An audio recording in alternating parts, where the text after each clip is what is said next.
It was like, you are me. And it came into my mind, it was like, you are me. We got a massive you are me coming worldwide. And when I met Sean, it was like, wow, here's somebody who has come face to face with challenge and said, I am not buying into the old paradigm. I am not stopping. I'm not down. I'm going to keep on going, and I'm going to learn to the cutting edge what is possible. And what we find is possible is not just that we regain health, but that becomes a baseline for a launch pad to something so profound, so indigenous to our body, mind, and soul that we knew all along, deep inside at the subconscious level, we had this potential. But somehow, the choices we made and the culture that we're just raised in, literally, that a lot of times we're going from literally the nipple to soda. I've seen it all across the country. And what we don't know is that our unconscious lifestyle choices, be they innocent as they may, have resulted in the capacity of this vehicle, this temple, this engine to meet a certain performance criteria and then stop. And what we're about to show you is that that performance criteria, when we put the principles of life into place, that not only physically, but emotionally, mentally, spiritually, because that's it affects everything. You know, when you're feeling good, when you're not stressed out, it's easier to embody spiritual principles like not kicking the dog. You're feeling good, you're compassionate, that's a spiritual principle, right? Now, what happens when we begin to feel good all the time because we're in harmony with the principles of life? Then suddenly life blesses us. What we find is that we are actually in dominion of this body, this temple. We have dominion over the kingdom or queendom of our physical vehicle. And we look out into the world and we see people at war. We see cultures at war fighting over resources. Fear and greed. Is there going to be enough for me? And what I want to encourage us to understand is that this science that Sean was talking about shows that the latest discoveries show that the old ancient sayings, as above, so below, or as within, as without, are true. And that when we're in competition for resources at the cellular level, that translates into stress in our daily life, wondering psychologically if we're going to get the short end of the stick.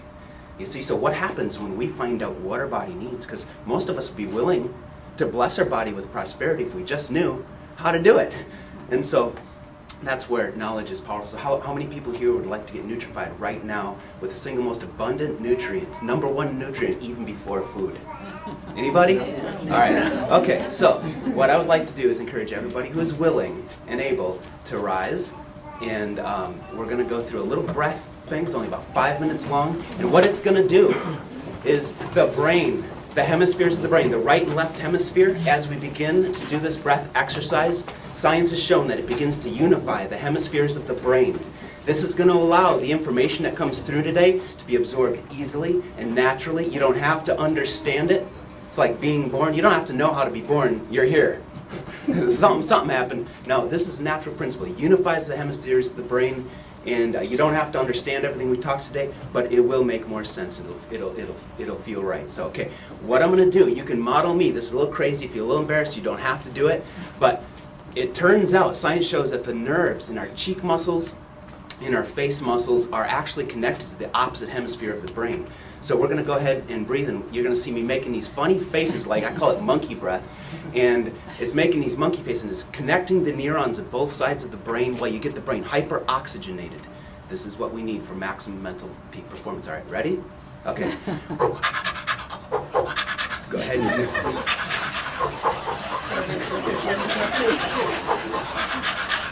See, now you're completely free of any stress. After that, anything is possible. Okay? All right, you did great.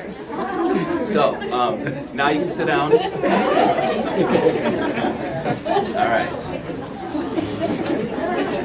See, now don't you already feel a little bit of bliss kind of drifting in?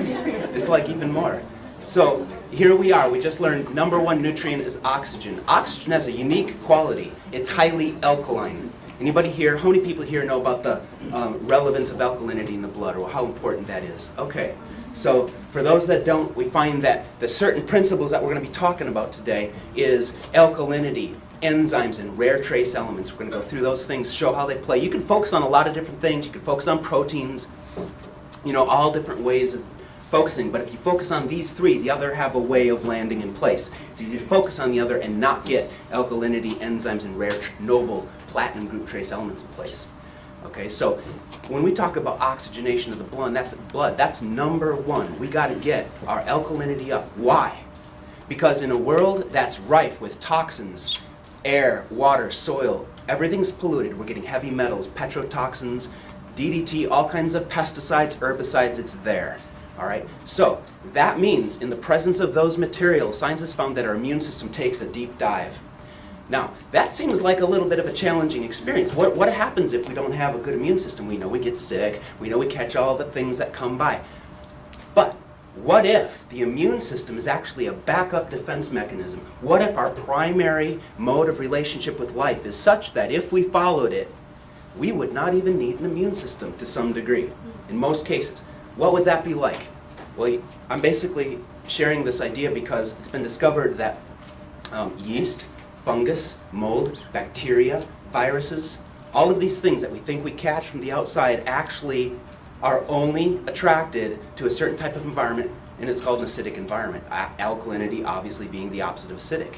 Okay, so once you have an alkaline environment, any viruses, fungus, molds, bacteria, or anything like that, it's like penguins in the desert.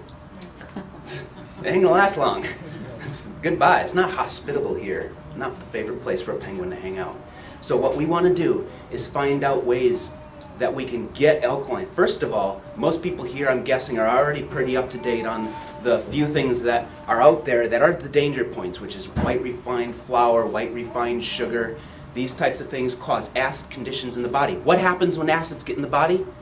The body has an intelligent way of protecting itself. It pulls the acids, kind of like sheepdog pulls the sheep, and it forms a little cyst around it, a little crust.